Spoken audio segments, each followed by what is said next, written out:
మర్చిపోతున్నాం. మన సుఖ, మన ఆశ, మన సంతోషం, మన శారీరక కోరిక ఏముంటాయి, దాంట్లోనే మిమ్మల్ని సైతాను తిప్పుతుంటది. అప్పుడు దేవుడు మీతోని మాట్లాడాలి. ఎందుకంటే మీ చింత యావత్తు కూడా ఈ కనిపించిన ఈ సృష్టి మీదనే ఉన్నది. కాబట్టి మీ చింత ఇదే ఉండదు. ఏమి తిందాము, ఏమి కట్టుకున్నాము, ఏమి ధరించుదాము, ఇటువంటి చింతలు ప్రతి ఒక్కరూ వీక్గా ఉన్నాము. ఇది సత్యమాటమే, మనం వీక్గా ఉన్నాము. అందుకే దేవుడు మిమ్మల్ని మాట్లాడతలేదు, అందుకే మిమ్మల్ని నీతో నడుస్తలేదు. నీవు వెళ్తే వెళ్ళు బాబు, నేను నీతో రాను. ఎందుకంటే నా నామము ఆ సమాజంలో నా నామము మీరు అపకీర్తి చేస్తారు. అందుకే మీతో పాటు నేను రాను. నా గురించి నీవు చింతిస్తే నీ గురించి నేను ఆలోచన చేస్తాను. దేవుని వాక్యంలో మనకి సెలవిస్తుంది. ఈరోజు వాక్య భాగంలో మనము పీటర్ చాప్టర్ 5:7 ఆయన మిమ్మల్ని గురించి చింతించుచున్నాడు కనుక మీ చింత యావత్తు ఆయన మీద. ఒక చిన్న ప్రార్థన చేసుకున్నాం దేవుని ఆత్మ గురించి. పరిశుద్ధుల స్తోత్రములు చెల్లిస్తున్నాం. ఇంతసేపు ప్రభువా నీ పాటల ద్వారా, మరి సాక్షి ద్వారా, అనేక విషయాల ద్వారా నన్ను మయమపరిచిన నీకు స్తోత్రములు చెల్లిస్తున్నాను. వచ్చిన సంఘస్థులందరికీ ప్రభువా నీ వాక్యం ద్వారా హెచ్చరించమని ప్రార్థన చేస్తూ, నీ పరిశుద్ధ ఆత్మతోని నింపమని ప్రార్థన చేస్తూ యేసు నామములో వేడుకుంటున్నాను తండ్రి. ఆమేన్. మరి ఒక చిన్న ఎగ్జాంపుల్గా నేను షేర్ చేయాలని మనసులో అనుకుంటున్నాను. మరి ఒక తల్లి తండ్రికి ఒక పాప, ఒక అమ్మాయి ఉంటుంది.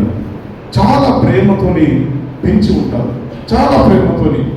ఆమెకు ఏది కావాలో అది ఆమె ఎప్పుడు ఏది కోరుకుంటుందో అది ఇమీడియట్గా వాళ్ళు అందించేవారు.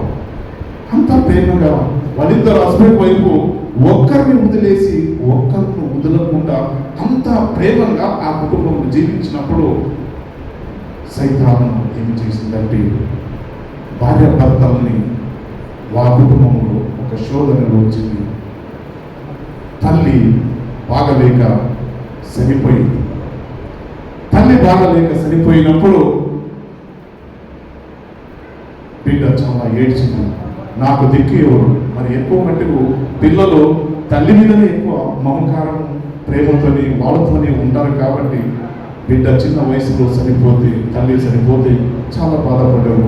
తర్వాత మరి తండ్రి ఏకాంగి ఉన్నప్పుడు మరి సమాజం ఏమనుకుంటుంది, మీరు ఒక్కరే ఉంటారు కదా, ఒంటరి ఉండదు మంచిది కాదు, మీరు ఒక అమ్మాయిని పెళ్లి చేసుకోండి అని చెప్పినారు. ఒక అమ్మాయిని పెళ్లి చేసుకోవాలంటే ఆమె పెళ్లి చేసుకున్నాం, ఆయన పెళ్లి చేసుకున్న ఒక అమ్మాయిని చూసి పెళ్లి చేసుకున్న తర్వాత కొన్ని రోజుల తర్వాత భార్య భర్తలు ఇద్దరు చాలా సంతోషంగా గడుపుతున్నారు. కానీ బిడ్డని వాళ్ళు కేర్ చేయట్లేదు, బిడ్డని చూస్తలేదు. అప్పుడు బిడ్డ మరి పరిస్థితి, మరి నీవు ఒక పని చేయమ్మా, నీవు అడవికి వెళ్ళి ఒక కట్టలు పట్టుకొని రా మనకి వంట చేయడానికి అని తల్లి సెకండ్ తల్లి పంపిస్తుంది. ఆమె చాలాసార్లు ఇట్లా వెళ్ళి బాధపడుతూ ఏడుస్తూ వెళ్ళింది. ఒకరోజు అడవిలో చాలా కన్నీరుతోనే ఏడుస్తుంది. నాకు నిజమైన నా తల్లి లేదు కదా, నా తల్లి ఉంటే ఇదంతా పని చేసేవాడినా, మా ఇంట్లో ఉంటే కూడా ఆమెకి అన్ని పనులు చెప్పారు. నా తల్లి నిజంగా నా తల్లి ఉంటే నన్ను ఎంత ప్రేమతో నన్ను చూస్తుంటే, కానీ నా పరిస్థితి ఎట్లా వచ్చింది అని కన్నీరుతోనే కాల్చుతున్నప్పుడు దేవుడు ఆమె కన్నీరు చూశాడు.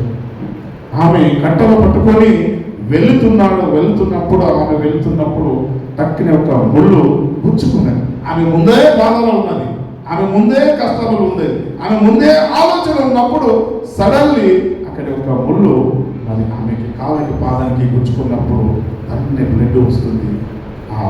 ఆ కట్ట తీసి పక్కన పడేసి ఏడుస్తూ ఉన్నది.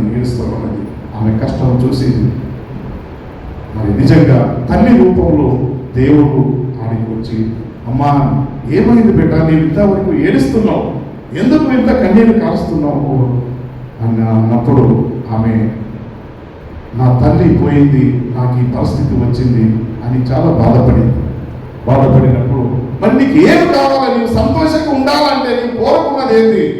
నీ తల్లి చచ్చిపోయింది, ఆమె రాదు, కానీ నీవు సంతోషంగా ఉండాలంటే నువ్వు ఏమి కోరుకుంటున్నావు అని అడిగితే ఆమె ఏమీ మాట్లాడకుండా ఉన్నప్పుడు దేవుడు ఆమె తల్లి ఒక మాట చెప్పింది, నీ కన్నీరు బాష్పము అవి ఎట్లా ఆరిపోతుంటాయి, అట్లా ముద్దలంటే ఏమో వజ్రం లెక్క మారుతుంది. నీ కన్నీరు ఒక డ్రాప్ పడితే అది వజ్రం తయారవుతుంది, ఆ వజ్రం ద్వారా నీ కష్టాలు తీర్చుకోమని ఆ తల్లి ఆ బిడ్డకు చెప్పింది దేవదూతలకి. అది తీసుకొని ఆమె అదే సమయంలో సడన్గా కన్నీరు కాల్చినప్పుడు ఆ వజ్రము ఆ కన్నీరు పట్టుకుని వజ్రమై అది తీసుకొని వెళ్ళి ఆ సంసారంలో మరి ఆ తల్లికి చూపెడితే ఈ స్టోరీ అంతా చెప్పిన తర్వాత మెల్లగా ఆ వజ్రము అమ్ముకుంటూ ఒక స్టేజ్కి వచ్చింది, ఒక శ్రీమంతులు అయిపోయింది. ఈ స్టోరీలో మనము తెలుసుకున్నది ఏంటంటే మనిషికి కష్టాలు రాకుండా ఉండవు, కష్టాలు వస్తాయి, శోధనలు వస్తాయి, హింసలు వస్తాయి. కానీ ఇది వస్తుందని మీరు భయపడి అట్లనే పని చేయకుండా అట్లనే ఉంటే మరి ఇంకా కష్టాలే ఎక్కువైపోతాయి. అందుకే దేవుని సన్నిధిలో నన్ను అడగండి, మీ కష్టం ఏముంటే నా మీద వేయండి, మీ చింత ఏమున్నది నా మీద వేయండి. ఈ రీతిగా ఈ ఒక ధ్యానించుకున్నప్పుడు దేవుడు నాకు ఒక తలంపు దయచేశాడు. దేని తలంపు అంటే దేవుని ఏర్పాటు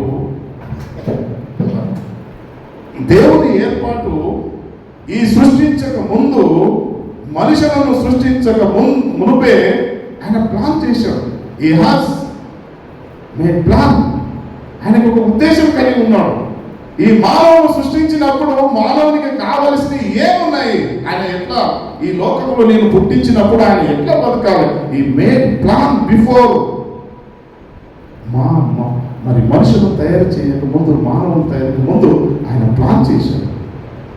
6 రోజు నేను ఎందుకు చెప్తానంటే, ఒక్క రోజు 1000 దినముల కన్నా శ్రేష్టం. అంటే 6 రోజు అంటే మీరు 6 రోజు చేస్తే ఎన్ని వేలు అవుతాయి? 6000 సంవత్సరాలు అవుతాయి. అంటే మన క్యాల్కులేషన్ ప్రకారం ఎస్టిమేట్ మనం అనుకుందాం. ఒక్క దినము దేవుడు మరి మందిరం వెలకోడు 1000 దినాల కన్నా శ్రేష్టం అన్నప్పుడు మరి దేవుడు 5 రోజు చేసి 6వ రోజు మానవులను సృష్టించాడు. మరి 6 రోజు అన్నప్పుడు 6000 సంవత్సరం. మన దృష్టిలో అయితే 6000 సంవత్సరం, కానీ దేవుని దృష్టిలో అంటే 6 రోజు. మరి చూడండి, దేవుడు ముందు ఆయన ప్లాన్ చేశాడు. ప్లాన్ అంటే ఏర్పాటు. మన జీవితంలో మనం కూడా ఏదైనా ఏర్పాటు చేయాలంటే ఒక పెళ్లి, ఒక పురస్కారం, ఏదో ఒకటి ప్లానింగ్ ఉంటాం. మన కుటుంబంలో కానీ మన సంఘంలో కానీ ఏదో ఒక ప్లానింగ్ చేస్తాం. మరి దేవుడు కూడా ప్లాన్ చేశాడు. ఈ మానవుడు సృష్టించినప్పుడు మానవునికి ఏది కావాలి, ఎట్లా ఉండాలని ఇదంతా సృష్టించి సూర్యుని సృష్టించి గాలి, సముద్రం, నీరు, ప్రతి ఒక్కటి, మరి చెట్లు, పక్షులు, ప్రాణులు, ప్రతి ఒక్కటి సృష్టించి ఇదంతా అధికారము మనకిచ్చాడు. ఇంత అధికారం ఇస్తే కూడా మనకి తృప్తి లేదు. జీవితం నేను ఎన్ని ఇస్తే కూడా మనకి తృప్తి లేదు. మరి ఈరోజు మనం చూసుకుంటున్నాము, నీ చింత యావత్తు నా మీద వేయండి. మరి దేవుని ఏర్పాటు మరి మనం చూస్తున్నాము. ఆదికాండం 45:5 వచనంలో ఒకసారి మీరు చదివితే బాగుంటుంది. ఆయనను చదవండి. నేను ఎక్కడికి వచ్చినట్లు మీరు నన్ను అమ్మి వేసి దుఃఖపడకుడి, మీకు సంతాపనందుకు పుట్టించునీకుడి, ప్రాణరక్షణ కొరకు దేవుడు మీకు ముందుగా నన్ను పంపించెను. మరి మనం యేషోపు గురించి మనం చూస్తున్నాం. ఈ వాక్యంలో మనం చూస్తున్నాం. మరి తన అన్నదమ్ములు ఆయనకు బావిని వేసి వేరే వాళ్ళకి అమ్మి వేశారు. ఆ రోజు వాళ్ళకి కష్టంగా అనిపిస్తుంది, బాధ పడలేదు, వాళ్ళు సంతోషపడరు. వాళ్ళు అమ్మినాము, మనకి ఏమైంది, హ్యాపీగా ఉంటున్నాం కదా, ఈయన ద్వారా మనకి తలనొప్పి ఉంది, మా డాడీ మా మమ్మీ ఈయననే ఎక్కువ ప్రేమిస్తున్నారు, ఈయన పంపిస్తే చాలు కదా అనుకున్నారు. ఆయనకు ఐగుప్తులకి అమ్మి వేశారు. ఇదంతా ప్లాన్ అంతా దేవుని చిత్తంలో అది జరగాలని ఉంది, కానీ వాళ్ళ ఆలోచన లేదు. మా డాడీ మా తమ్ముడు అమ్మేస్తే ఈ దరిద్రం పోతుంది అనుకున్నాడు, మా తమ్ముడు అమ్మేస్తే నాకున్న దరిద్రం పోతుంది అనుకున్నాడు. కానీ దేవుని ఉద్దేశము ఈయనను ఇక్కడి నుంచి పంపిస్తే ఈజ్ ప్రిపేరింగ్ ఫర్ ఫ్యూచర్. ఆయన ప్రిపేర్ అయి గురించి ఆయన ముందు పంపించాడు. యేసు ప్రభు కూడా పరలోకం నుంచి మరి ఎందుకు పంపాడంటే ఆయన మమ్మల్ని రక్షించడానికి ఆయన పంపాడు. మరి యేసోపు కూడా మరి ఆయన తన అన్న తమ్ముడి నుంచి దూరం చేసింది అంటే రేపు రేపు రాబోయే రోజులు మీ ఊరిలో మీ ప్రాంతంలో కరువు వస్తుంది. అది దేవునికి తెలుసు, నాకు తెలియదు, మీకు తెలియదు. ఈ ప్రాంతంలో కరువు వస్తుంది.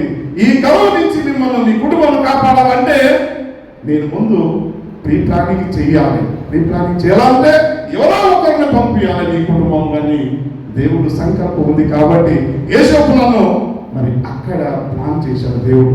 ఐగుప్త దేశాన్ని పంపడానికి ప్లాన్ చేశాడు. మరి ఐగుప్త దేశంలో పోయినప్పుడు వాళ్ళు ఎన్నో ఆయన కష్టాలు అనుభవించాడు.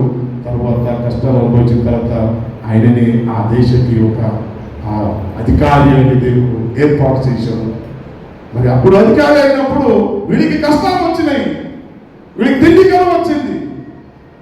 ఆ సందర్భంలో ఆ సందర్భం బట్టి వాళ్ళు ఇక్కడికి వస్తున్నారు. ఆ ఐగుప్త దేశకి వీళ్ళు వచ్చి అన్నను వాళ్ళు గుర్తుపట్టుకున్నప్పుడు ఆయన గుర్తుపడతాడు, యేసోపే గుర్తుపడతాడు. దేవుడు కూడా మేము దేవుడు ఎవరో అని మనము గుర్తుపడతలేము. మనము నిజంగా దేవుడు ఎవరు అని ఇప్పుడు కూడా గుర్తుపడతాం. మీరు నిజంగా గుర్తుపట్టి ఉంటే మీరు పగలు రాత్రి ఆయన విషయాలు చర్చిస్తారు, ఆలోచన చేస్తారు.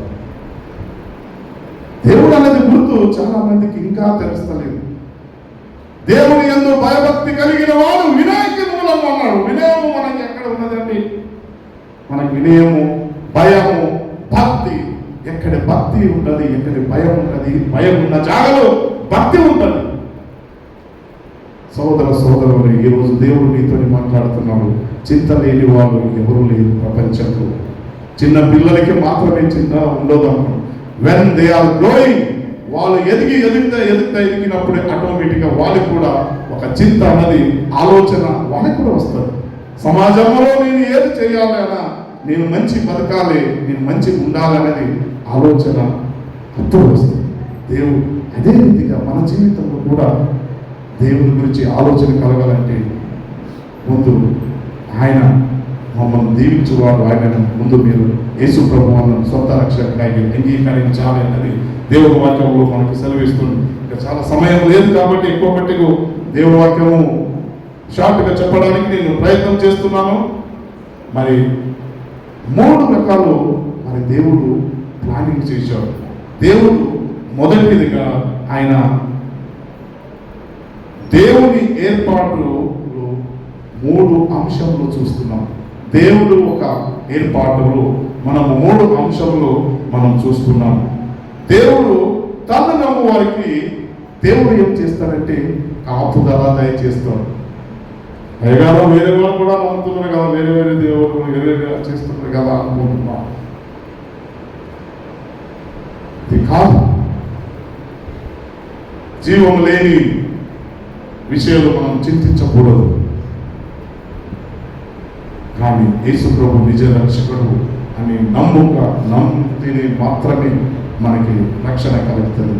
మొదటి అంశంగా మనం చూస్తున్నాము ఏంటంటే దేవుడు నీవు ఎక్కడికి వెళ్తే కూడా నీకు కాపుదల దయచేస్తాడు అన్నది దేవుడు వాక్యంలో మనకి సెలవిస్తుంది. మరి 2వ అంశంగా మనం చూస్తున్నాము. మరి 2వ అంశంగా దేవుని తాను సృష్టించిన ప్రపంచాన్ని కాక తనను సృష్టించిన మరి అవసరాలు అక్కర్తలను దేవుడు మనకి తీరుస్తాడు. మనకి ఒకటే కాదు, కాపుదల ఒకటే ఉంటే సరిపోతుందా? కాపుదల ఒకటే ఉంటే సరిపోదు. దానికి కావలసిన అవసరతలో మనకి తిండి, బట్ట, పొట్ట, ఇల్లు ప్రతి ఒక్కటి మనకు అవసరం.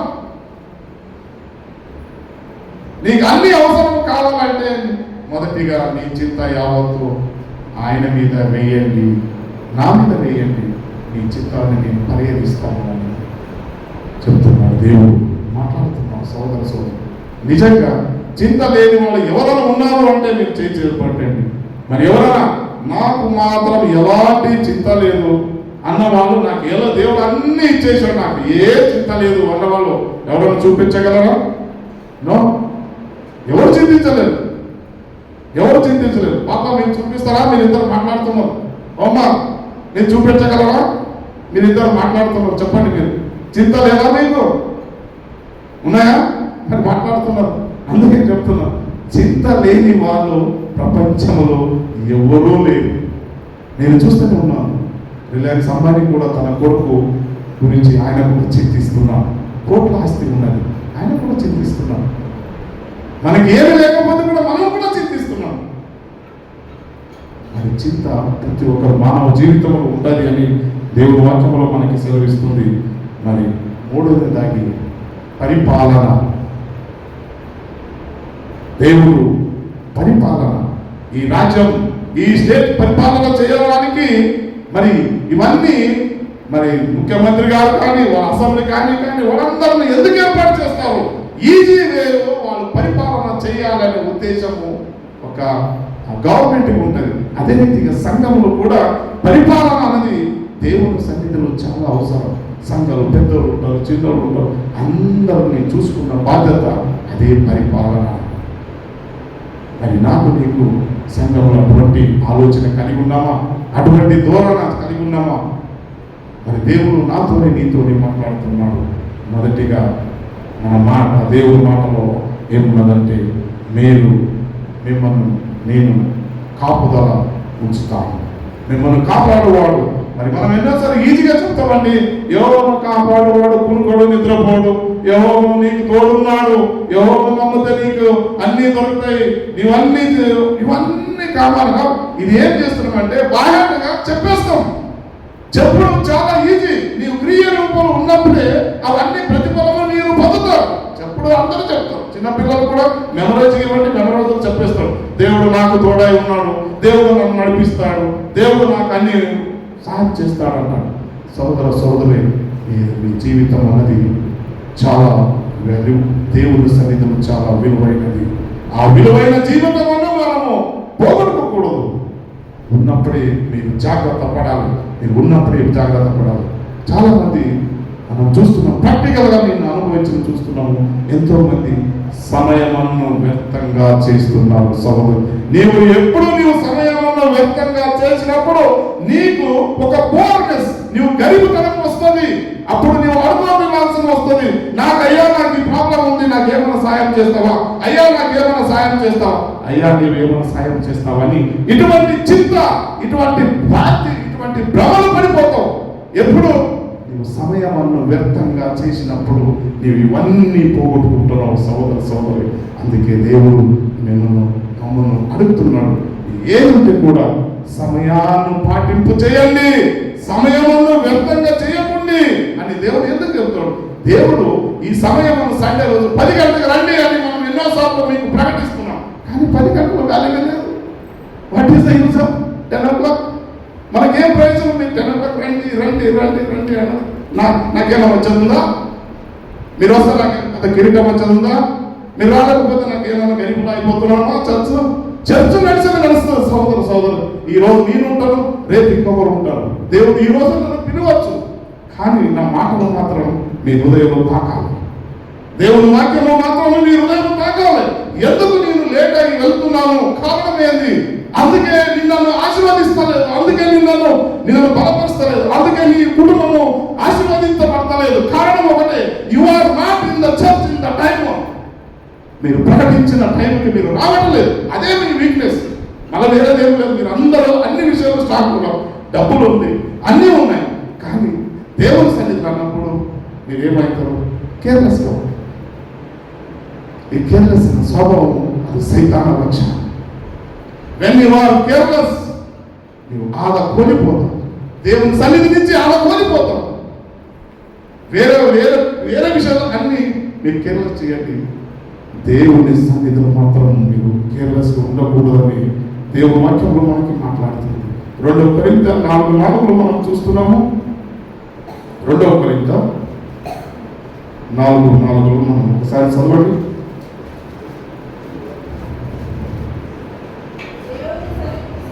దేవుని స్వరూపైన క్రీస్తు మహిమను కనపరచు సువార్త ప్రకాశము వారికి ప్రకాశింపకుండా నిమిత్తము ఈ సంబంధ దేవత గుడ్డితనంగా కలుగు చేశాను. గుడ్డితనం ఎందుకు వస్తుందండి? మీ జీవితంలో అద్భుత కార్యాలు జరగలేనప్పుడు నేను ఇంత దేవుని సన్నిధిలో వెళ్తున్నాను, ఇంత చేస్తున్నాను, కానీ దేవుడు నా ప్రార్థన ఎందుకు వింటలేదు, నా ప్రార్థన ఎందుకు జవాబు రావట్లేదనే అదే గుడ్డితనం. ఆ సైతానేమో, అరే నువ్వు ఇంత భక్తిగా నటన చేస్తున్నావు, ఇంత మంచిగా ప్రార్థన చేస్తున్నావు, ఇంత మంచిగా పాటలు పాడుతున్నావు, అయితే కూడా నాకు ఆన్సర్ రావట్లేదు అన్నది కారణం. సైతాన్ చెప్తుంటది, నువ్వు నిజంగా నువ్వు భక్తి పరుడు కాదు. సైతాన్ని చెప్పేస్తావు, ఇవాళ మాట గుడ్ పర్సన్. సైతాన్ని నీకు టెస్ట్ పని ఇస్తుంది. నిజంగా మీరు సరైన సమయానికి రాలేకపోతే, నేను కన్నులు కార్చి నీళ్ళు పాట పాడితే ఏది లాభము? నువ్వు ఎన్ని చేస్తే కూడా ఏమో సైతాన్ అంటది, అయ్యా నీవు ఇంకా సమయానికి రాలేదు కాబట్టి నీవు ఇంకా చాలా సమయం పడుతుంది నీవు మార్పు పొందడానికి. నీవు ఇంకా సమయం పడుతుంది నీవు మార్పు పొందడానికి. చూద్దాం దేవుడు చూసుకున్నాం, దేవుడు నమ్ముకున్నాం, ఇంకా కొన్ని సమయం ఉంది కదా, చూద్దాం అన్నప్పుడే టక్కునే నీకు యాక్సిడెంట్ అయింది, చచ్చిపోయి చనిపోతావు, నరకానికి వెళ్తాం. సమయం ఉన్నప్పుడే యేసు ప్రభువును సొంతంగా రక్షించబడతావు. అతను స్వీకరించు. నీవు సమయం అన్ను చాలా విలువ చేయి. అందుకే ప్రతి ఒక్క దాంట్లో కూడా దేవుడు మీ గురించి చింతిస్తున్నాడు. నా కొడుకు ఎవరు కూడా నశించిపోకూడదు అన్నది ఆయన ఉద్దేశం కలిగి ఉన్నది. కాబట్టి దయచేసి సమయం పాటించాలి. మీ బాధలు, మీ కష్టాలు ఏది ఉంటే కూడా ఆయన మీద వేయాలని దేవుడు వాక్యం ద్వారా హెచ్చరిస్తున్నాడు. మరి 2వది నేను ఫిలిప్పీయులకు రాసిన పత్రిక 4:6-7 వచనం కొంచెం మైకులో చదివితే బాగుంటుంది. నాకు కళ్ళు చక్కగా కనిపిస్తలేవు, ఎందుకంటే ఆపరేషన్ అయినా కాదు. అమ్మా 4 అధ్యాయము 6-7 వచనం 2 వచనం. దేనిని గురించి చింతపడకుడు కానీ ప్రతి విషయంలోనూ ప్రార్థన విజ్ఞాపనముల చేత కృతజ్ఞతాపూర్వకముగా మీ విన్నపములు దేవునికి తెలియజేయండి.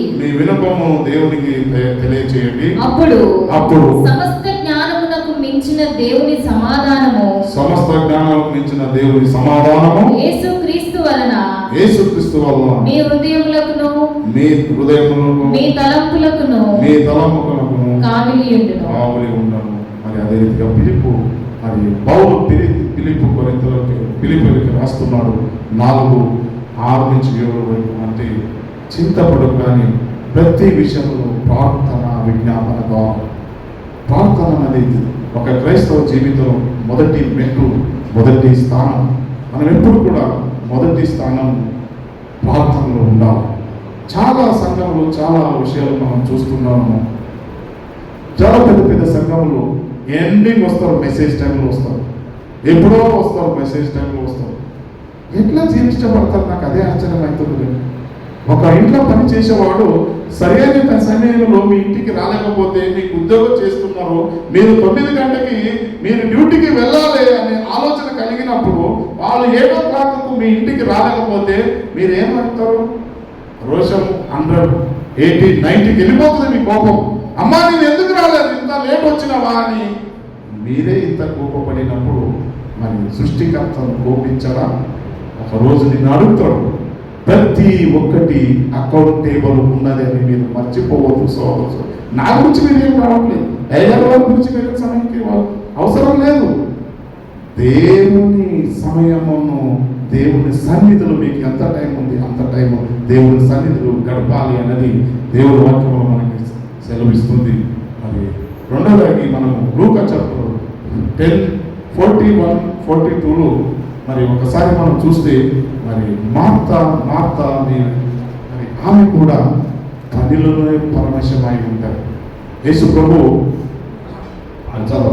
అందుకు ప్రభు మార్తా నీవు అనేకమైన పనులను గురించి విచారం కలిగి తొందరపడుతున్నావు, కానీ అవసరమైనది ఒకటే, మరియు ఉత్తమమైన దానిది ఏర్పరచుకున్నాను. అది ఆమె వద్ద నుండి తీసివేయబడదని ఆమెతో చెప్పాను. చూడండి, మార్త ఎప్పుడు కూడా పనిలో పని. సండే కూడా ఎంతో మంది పనిలోనే ఉంటారు. మరి ఎట్లా దీవించబడతారో, ఎట్లా దీవించబడలేరు. ఎందుకు దీవించబడలేరు అంటే కారణం చెప్తున్నాను, వినండి. మనం అనుకుంటున్నాము మన కుటుంబము దీవించబడుతుంది అనుకుంటా మన పిల్లలను చెడిపోతాం. అనుకుంటా ఇంకోటి ఏదో జరిగిపోతుంటారు. కానీ మనకి తెలియదు. మనం ఈ లోకము గుడ్డితనంగా చేసింది కాబట్టి మనకి తెలియదు సోదరు. మనం అనుకుంటున్నాము అన్ని సక్రమంగా జరుగుతున్నాయి అని అనుకుంటున్నాం, కానీ సక్రమంగా ఏది జరుగుతలేదు. Because of you are not in the presence of the Lord. నీవు దేవుడి సన్నిధిలో నీవు ఉండలేదు కాబట్టి దేవుడు నిన్ను దీవిస్తాడు. You are not in the presence of the Lord. దేవుని సన్నిధిలో నీవు ఉండలేవు. ఆయన సవాలు ఇచ్చాడు, సండే నా సన్నిధిలో వచ్చి మీరు ప్రార్థన చేయండి, మీకు దేవుడు దీవిస్తాడు, నిన్ను ఆశీర్వదిస్తాడు, నీ కుటుంబం దీవిస్తాను. నాకు సండే మన ఆలోచన అంతా ఏముంటుంది? సండే రోజు ఆలోచన ఎప్పుడు సంఘానికి వెళ్ళాలి, ఎప్పుడు దేవుని స్థుతించాలి, ఎప్పుడు సమయం అవుతుంది. ఈ ఒక్క ధోరణితో మీరు ఉన్నప్పుడే నిన్ను, నీ కుటుంబం, నీ బిజినెస్, నీ whatever it may be, you are doing good things, you will be blessing. మీరు గట్టిగా దేవుడు దీవించండి. ఎవరు దీవించాలండి? మిమ్మల్ని ఎందుకు దీవించాలి? ఆయనకి ఏం అవసరం? మిమ్మల్ని దీవించడానికి ఆయనకి అవసరం ఏంది? మీరు ఆయన పని ఏం చేస్తున్నారు మిమ్మల్ని దీవించాలా? ఒక మనిషి ఒక పనిలో ఉన్నప్పుడు ఆయన జీతము ఇస్తాడు కాబట్టి ఆయన పని చేయాలి. ఆయన పని చేస్తేనే ఆయన జీతం వస్తుంది. మీరు దేవుడు పని చేయలేకపోతే దేవుడు మిమ్మల్ని ఎందుకు దీవిస్తాడు? నెవర్. మీరు అనుకుంటున్నారు దేవుడు దీవిస్తాడు, మమ్మల్ని దీవిస్తాడు అంటే సరిపోతుందా? అన్నం పాపుదా, ఏదో డ్రెస్ వేసుకుంటే వస్తే సరిపోతుందా? Never. Don't think about you. మర్చిపోండి, దేవుడు దీవించడు, దేవుడు శాపం ఇస్తాడు. ఎందుకంటే ఆయన మాట చొప్పున మీరు నడుస్తారు కాబట్టి. ఒక జడ్జ్మెంట్ ఏదైనా కానీ జడ్జ్మెంట్ ఇస్తే మళ్ళీ దానికి క్లోజ్ ఉండదు. ఇంకా అది అంతే క్లోజే. ఆయన మాటలు చెప్పినట్టు అది వేదాంతమే. మరి సృష్టికర్త అయిన దేవుడిని మనం ఆయన సన్నిధిలో నడపలేకపోతే, మా చింత ఆయన మీద వేయలేకపోతే, ఆయన ఎందుకు మీ చింత మీరంతా ప్రాబ్లం ఎందుకు సాల్వ్ చేస్తారు? ఈరోజు దేవుడు నాతో మాట్లాడుతున్నాడు. మార్త ఎప్పుడు కూడా ఇంట్లో పనులు, బట్టలు ఉతుకుడు, ఇంట్లో వంట చేసుడు, ఏం చేసుడు, ఏం తినబెడదాం, ఆమె ఇదే పనిలో ఉన్నది. కానీ మేరీ మాత్రం దేవుని సన్నిధిలో కూర్చొని ఆయన వాక్యం ఉత్తమైనది ఎంచుకున్నది. మరి నేను మరి ఉత్తమైనది ఎంచుకుంటున్నామా లేదా? ఇది మమ్మల్ని పరీక్షించుకోవాలి. లేదా ఈరోజు మనకు పెళ్లి కార్యక్రమాలు ఉన్నాయి, ఈరోజు మాకు అదేనో. సండే రోజు ఎందుకండి పెళ్లి పెట్టుకోడు? వారికి చెప్పాలి. రామయ్య మనం ముందు ప్రయారిటీ దేవుని సన్నిధిలో మనం గడుపుతాం. తర్వాత మేము ఏదో చేస్తాం. ఎస్, అప్పుడే మీకు దీవెన ఉంటుంది. అప్పుడే మీరు దేవుడు మిమ్మల్ని మీ కుటుంబాన్ని దీవిస్తారనేది ఈరోజు వాక్యం ద్వారా మనకి హెచ్చరిక చేస్తున్నాడు. రెండవది కీర్తనలు 37:5వ వచనం. నీ మార్గమును యెహోవాకు అప్పగించము. ఎవరు మార్గము? నీ మార్గమును యెహోవాకు అప్పగించము. రెండవది ఆయన నమ్ముకున్నాము, తను నీ కార్యమును నెరవేర్చను. మొదటిగా మనం చేసేది మన మార్గము యెహోవాకి అప్పగించాలి. రెండవ కార్యము నమ్మాలి. You have to believe in the lord. మీరు నమ్మాలి. మీరు నమ్ముతూనే మీ జీవితంలో అద్భుత కార్యాలు చేస్తా దేవుడు. మూడవది ఏమంటాడు? నెరవేరుస్తాడు. When you are believing, God will doing miracle in your life.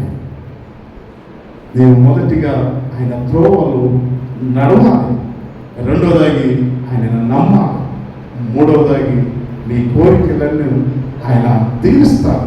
ఈ 3 పాయింట్లు జీవితంలో మీరు అలవాటు చేసుకుంటే, అలవాటుగా మార్చుకుంటే, మీరు ఎక్కడ ఏది పెడితే కూడా that will be success, 100% success. Me business కానీ, మీ ఇల్లు కానీ, మీ సంసారం కానీ, మీరు ఎవరితో మీరు మీ వర్డ్ ద్వారా మీరు చెప్పిన మాట అది దీవించబడుతుంది. ఈ సత్యము తెలిసిన వారికే తెలుసు, అందరికి తెలియదండి. నేను ఇప్పటి వరకు 55 సంవత్సరాలు అయిపోయినాం అనుకోండి, ఇంకా కూడా దేవుడితో సత్సంబంధం లేకపోతే రేపు మనం ఎక్కడికి వెళ్తున్నాం? అదే అన్నాడు, ఒక్కసారి కానీ రెండోసారి ఆయన వాక్యం ఆయన హృదయం తాకితే it will be change their life. సంవత్సరం అంతా సమయానికి రండి అని చెప్తే కూడా nobody will be change. Nobody will be change. ఇది మన జీవితం. కానీ దేవుడు ఎట్లా మాట్లాడతాడు? ఆయననే చెప్తున్నాడు. దావీదుతో ఒక సంబంధం కలిగి ఉన్నాడు కాబట్టి దావీదు ఆయన దేవుడితో మాట్లాడినప్పుడు చెప్తున్నాడు ఏమని? నీ మార్గము యెహోవాకు అప్పగించుము. మనం అప్పగిస్తున్నామా? మమ్మల్ని పరీక్షించుకోవాలి. మీరు అప్పగించినప్పుడే దేవుడు మీ కోరికలను, మీరు దేవుడి మీద ఉన్న నమ్మకములను, తర్వాత కోరికలను తీరుస్తారు. మరి ఈ కీర్తన భాగంలో మనం చూసినాం. అదే రీతిగా మరి ఒక సాంగ్ మీకు అందరికి తెలిసిన విషయం.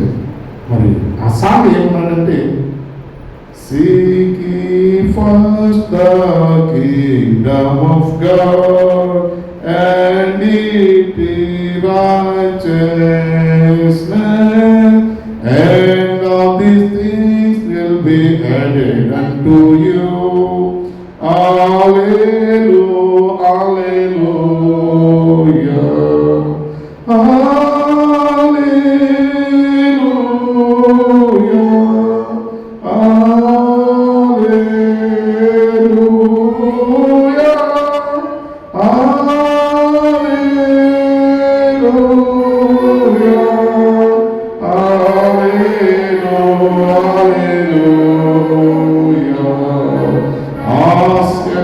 shall be given unto you. Seek and ye shall find. Knock and the door shall be opened unto you. Hallelujah, hallelujah,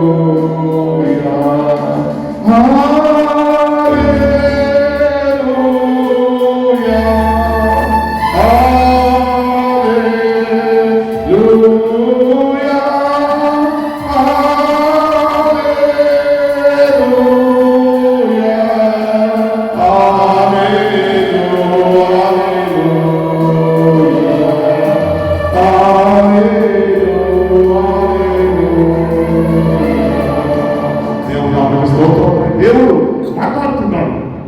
నీవు మొదటి నా రాజ్యం గురించి, నా నీతి గురించి వెతుకుడి, అప్పుడు నీకు ఇవన్నీ అనుగ్రహం. నీ చింత, బాధ, నీ నొప్పు నా మీద నీయండి. ఇవన్నీ ఇస్తేనే మీరు ఆశీర్వదించబడతారు. నీవు ముందు నన్ను నమ్మండి, మీ త్రోవ నాకు అప్పగించండి. మీరు అప్పగిస్తేనే, మనం అప్పగిస్తలేము కాబట్టి దేవుడు మన త్రోవలు రావట్లేదు, పక్కన జరుగుతున్నాడు. నీకు యాక్సిడెంట్ జరుగుతున్నాయి, నీ కుటుంబంలో బాధలు వస్తున్నాయి, నీ కుటుంబంలో ఎన్నో ప్రాబ్లంలు వస్తున్నాయి. దేవుడు నన్ను చూస్తలేదయ్యా అంటున్నావు. ఎందుకు చూస్తావు మిమ్మల్ని? మీరేం మనకి ప్రత్యేకమా? దేవుడికి కోట్ల మంది దేవుడితో ప్రార్థన చేస్తున్నారు. మీలాక కోట్ల మంది దేవుడి సన్నిధిలో ఏడుస్తూ ప్రార్థన చేస్తారు. వాళ్ళ ప్రార్థన వినకుండా మీరు నాకు దేవుడు ప్రార్థన చేయండి అంటే అయిపోతుందా? సోదరు never don't think about it. మీరు ఆయన రాజ్యము అనే నీతి వెతకాలి. అంత ఈజీ కాదు సోదరు. చెప్పినంత మాత్రం ఈజీ కాదు. మరి దేవుడు యేషయా ప్రవచనంలో 43:2 మనం చూస్తున్నాం. సమయం అవుతుంది. 43:2 మీరు చూడండి. నీవు జలములో పడి వెళ్ళినప్పుడు, చెప్పండి, జలములో పడి దాటినప్పుడు నేను నీకు తోడై ఉన్నాను. నదిలో పడి వెళ్ళినప్పుడు అవి నీ మీద పొర్లిపోరావు. నీవు అగ్ని మధ్యలో నడిచినప్పుడు కాలిపోవు, జ్వాలలు నిన్ను కాల్చవు. యెహోవాను నీకు దేవుడను. చాలా చాలా దేవుడు ఇవన్నీ అష్యూరెన్స్ ఇస్తున్నాడు. ఏమయ్యాని చెప్తారో ఇట్లా వదిలేస్తారు. మాకేందుకు? మీరు చెప్పాల్సింది ఏముంది చెప్పండి. తర్వాత మా దారి మాది, మీ దారి మీరు. ఏదో దేవుడు మీకు ఆ సందర్భం కనిపించాడు కాబట్టి వాక్యం ప్రకటిస్తున్నారు. కాదు సోదరి, నేను సొంతంగా నేను చెప్పేది ఏమీ లేదు. మీరు ఎట్లా ఉంటే నాకు వచ్చేది లేదు, ఎట్లా పోతే నాకు వచ్చేది లేదు. నేను చెప్పేదంటే నేను ఒక సందర్భంలో నేను కూడా వీళ్ళకనే ఆలోచన కలిగి ఉన్నాను. కానీ దేవుడు ఈ రోజు నన్ను పట్టుకున్నాడు. నీవు సేవలు ఇంకా అధికంగా పని చేయాలి. చిన్న పని ఇదేం మనం ఇది మామూలు పని. ఇది ఒక సంఘానికి వచ్చి మెసేజ్ ఇస్తే కాదు, ఇంకా చాలా పని ఉన్నది. ఆ పనిని నెరవేర్చినప్పుడే అప్పుడే పిలుస్తాడు. బలా నమ్మకస్తుడనా బిడ్డ, నీవు ముందుకు రా, నీకు కిరీటం ఇస్తానంటాడు. ఆ కిరీటం పొందాలంటే మీరేం చేయాలి? ఆయన పని మొదటి చేయాలి. సోదరు, ఈరోజు దేవుడు నాతో మాట్లాడుతున్నాడు. ఇవన్నీ చెప్పడానికి చాలా ఈజీ. జలములో పడి వెళ్ళినప్పుడు నీ దారితో నీ దేవుడు నీ తోడు ఉంటున్నాడు. ఇదంతా ఎవరికి తెలియదు. ఆ రోజులు యెషయా ప్రవాది ఆ ఇజ్రాయేల్ జనములకు ఎక్కడ సముద్రం దాటినప్పుడు వాళ్ళు దేవుడు నడిపించారు. అవన్నీ విని రాశారు. అవన్నీ దేవుడు ఆయన సంకల్పం ద్వారా రాపించారు. మరి మనము కంపేర్ చేయాలి. దయచేసి జీవితం అనేది ఒట్టిది కాదు. మీరు ఈ రోజు నుంచా మీ బాధలు, మీ కష్టాలు యెహోవా మీద మోపండి. దేవుడు నిజంగా ఆయన అద్భుతకరుడు, ఆలోచనకర్త, పరాక్రమి దేవుడు, నిత్యుడు తండ్రి, సమాధానాలకు అధిపతి యెహోవా దేవుడు ఉన్నాడు. ఇవన్నీ మాటల ద్వారా ఏదో చదివి మెమరైజ్ చేసి నేను చెప్పేది చాలా ఈజీ ఉంటుంది. సోదరి ప్రాక్టికల్గా నడిచేది చాలా ప్రాక్టికల్గా ఉండాలి జీవితము. నేను కూడా బైబిల్ మొత్తం చదివి మెమరీ చేసి చెప్పగలను. నీ జీవితము ప్రాక్టికల్గా కావాలి.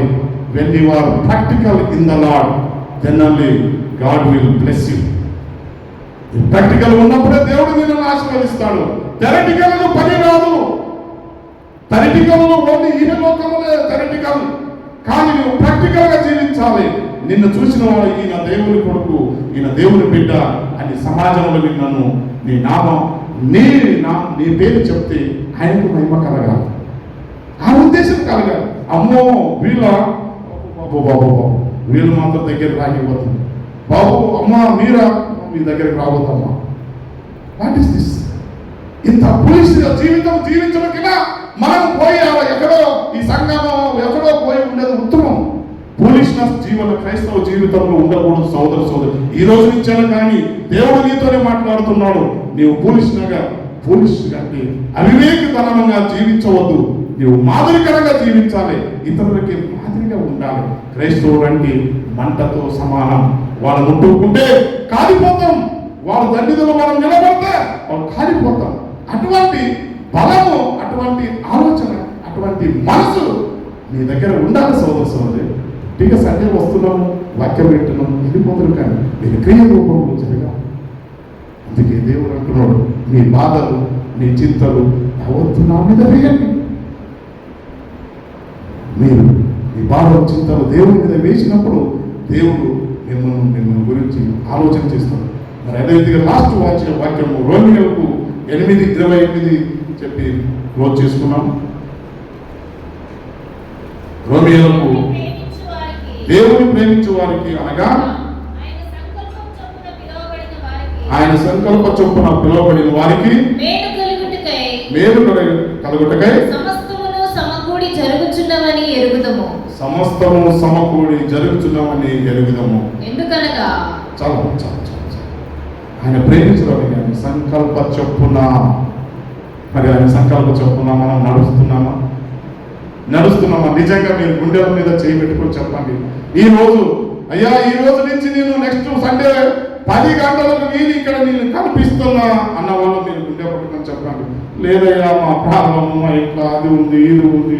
అయ్యా నీకు ఎప్పుడు సచ్చినంత వరకు ప్రాబ్లం అయ్యా, నీకు సచ్చినంత వరకు ప్రాబ్లం లేని వాళ్ళు ప్రపంచం లేదు అనే చెప్తున్నా. ప్రాబ్లం ఉంటాయి, ఆ ప్రాబ్లం ఓవర్కమ్ చేయాలి. ఉంటుంది, నీవు రెడీ కాలేదా వదిలే, నేను వెళ్ళేస్తాను, నాకు దేవుడు సన్నిధికి వెళ్ళాలని నీతో నాకేమో దేవుడు ముందు తర్వాత నీవు అటువంటి ఆలోచన ఉన్నదా? లేదే. అయ్యా నా బిడ్డకు ఇప్పుడే లేచాను, అయ్యా 10 గంటలు లేచాను, వాళ్ళకి స్నానం చేయాలి. What is this? మీరు 5 గంటకు 6 గంటకు మీరు ట్రైన్కి వెళ్ళాలంటే 1 గంట ముందే వెళ్ళిపోతారు. ఫ్లైట్కి వెళ్ళాలంటే 4 గంటల ముందే వెళ్ళిపోతారు. అప్పుడు మీ పిల్లలు ఎవరు గుర్తు రాదు. అక్కడే తయారైపోతారు, పిల్లలు లేపుతారు, నిద్ర లేని కూడా లేవు, నువ్వు ఫ్లైట్కి పోవాలి, టైం అవుతుంది, ఏ బస్సు వస్తుంది, ట్రైన్కి వెళ్ళి మిస్ అయితే నడవండి.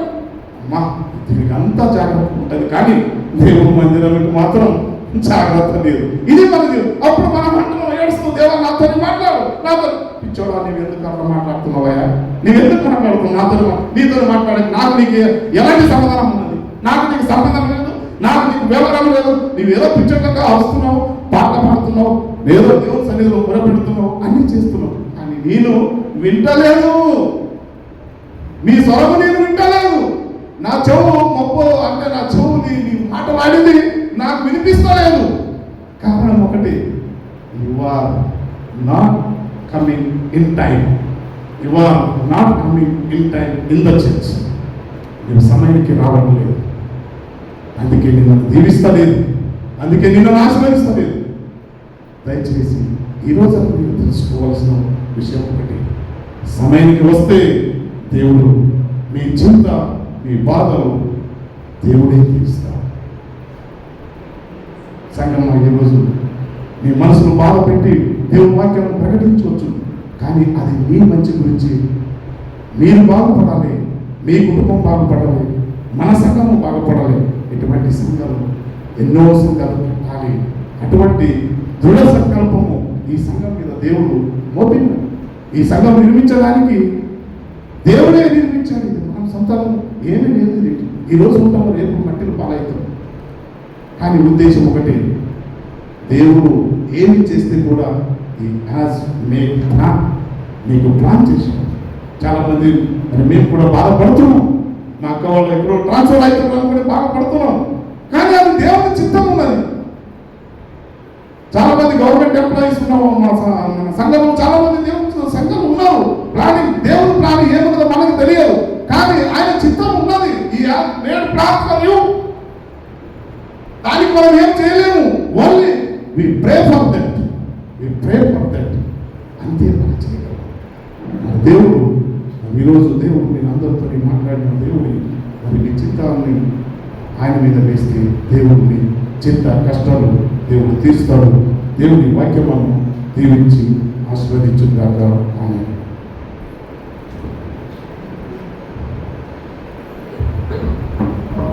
హల్లెలూయా. దేవుని నామానికి స్తోత్రం. ఇంతవరకు మనకు వాక్య పరిచర్య చేసినటువంటి మన ప్రెసిడెంట్ గారికి మన సంఘం తరఫున తమకు వందనాలు, కృతజ్ఞతలు.